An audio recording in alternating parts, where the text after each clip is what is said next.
What's up everyone and welcome back to our League of Legends Top 5 Play Show here on Potato Monster. We have some sick plays to show you guys from some champions you don't see quite as often in our top 5 plays, and they're excited to show you what they can do. So without further ado, we're going to start things off with Crusher 114 on Trundle the Troll King. At the start, we see him gank top lane as they jump on Nasus, and he immediately retreats, being forced to go through the narrow passage between the pillar and walls. They bring him lower and lower. When he gets to the tower, he turns around with his ultimate, getting on Rumble and quickly forcing out his flash, but Trundle boldly continues, taking turret aggro as Nasus runs back, but he uses his W to speed up, take the kill, and flash out just in time. He immediately starts recalling, but by now we see the enemy jungler looking around for him, and as of right now he's clueless, but as Maokai comes in his sight, he tries to pillar him off, but the twisted advance is too strong and he goes through it, so Trundle swags out with Frozen Kingdom to safety. Maokai keeps chasing because he is back up on the way, coming in from River, so he flashes to get the slow and Trundle from his cube, but then we see it teleport in from the friendly Katarina as she jumps on Maokai, and now we see the enemy backup arrive as well. Katarina gets the kill, and Jace flashes to catch Trundle, but he jukes back, using his W to run away, and right as Jace starts his jump, he perfectly times a Pillar of Ice to shut him down as his team grabs the third kill in this chaotic play. Coming in at our number 4 spot, we have BRH N5 on Misfortune with an epic turnaround when things are looking grim. At the start, we see them retreating back to the tower. She turns around with a Make It Rain to help out Thresh as we see Vi coming in. Thresh flashes into her Q, but it takes her a moment to realize that, and then out of nowhere, he turns with a beautiful death sentence, pulling her in, and then he goes for the flay, but for some reason, she gets the flash out. Misfortune chases and then flashes for the auto attack so Ignite can finish Vi, and then she immediately goes back to the tower as the enemy team continues on her before deciding to turn around, but she explodes them with damage, letting the double up grab the double kill even with her flash. Coming in at third place is Lolling So Hard playing as Victor with a clutch defense of the tower. We see him in his base headed towards bot lane tier 2 tower when the enemy team is just steamrolling through his team because they're so far ahead. After they kill Ezreal, they turn their attention to the tower, but Victor has other plans for them as we see him coming down, and he opens with a Death Ray and Q on Triss, and then a beautiful flash as we see the enemy team's health crumble down slowly all at the same time. The heroic Victor goes down, but he brings the entire enemy team down with him in just the blink of an eye.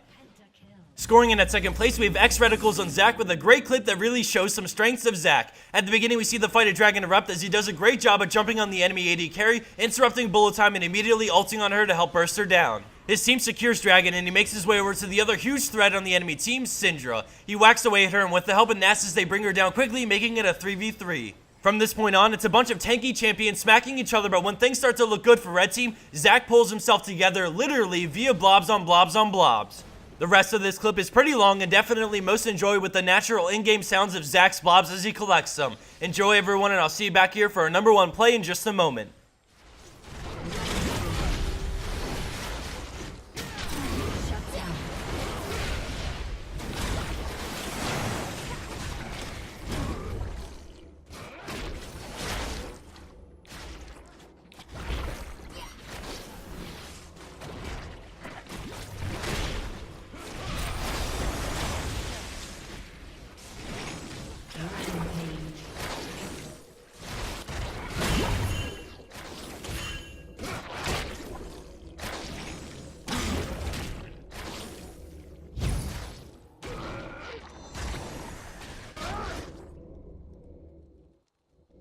And for our number 1 pro play for this week, we have Shadow with an insanely pro Lissandra play. Right off the bat, the clip explodes with action as we see her make her way around the bend, trying to finish off the enemy Yi with an Ice Shard, but he barely escapes as she turns with Ring of Frost to kill Nasus. She backs off for a moment, and knowing Yi's healing up so they can rejoin the fight later, she decides to reposition, heading towards River as Draven wails away at her, but she turns with an Ice Shard to slow him down, and then seeing a great opportunity, she goes back in with her ultimate into her W to absolutely destroy Draven. She kills Hecarim for the triple, and then she applies red buff on Yi for the slow, but then he alpha strikes her, chunking her health down, but she roots him and keeps on running. Seeing Thresh's lantern and using split second thinking, she E's over, grabs his shield, Qs him, and then takes the lantern and immediately flashes out of range of his alpha strike and into the brush, and then decides to go back in, blindsiding him with a root into Ice Shard as Thresh grabs the kill. Let's check that out one more time as she E's towards the lantern for the shield, reactivates it to teleport, turns with an auto attack to apply red buff and Qs, then instantly takes the lantern into a flash away. And for the bonus clip of the week, we have BNat, Jobnagger, and Leona with an epic steal and narrow escape. Thanks for tuning in every single time to watch our show, everyone. We're making do with what we have with all the low replay bugs, and from a lot of the feedback we've gotten from you guys, it's hard to even submit your own replays because they're broken and unwatchable even by you. So we thank the fans that keep on submitting through rough times like this, thank the fans who continue to show support by liking and favoriting our videos, and most importantly, thanking the fans who continue to enjoy our show and watch it every single week. We put a lot of time and effort into every single episode that comes out, and it's always great to see nice comments and all the upvotes. So with that, I ask you to drop a comment telling us which is your favorite of all the plays you saw in Week 132, and to also include what champion you would like to see appear in Week 133. Thanks again for watching, and I'll see you back here soon for the next installment of our League of Legends Top 5 Plays.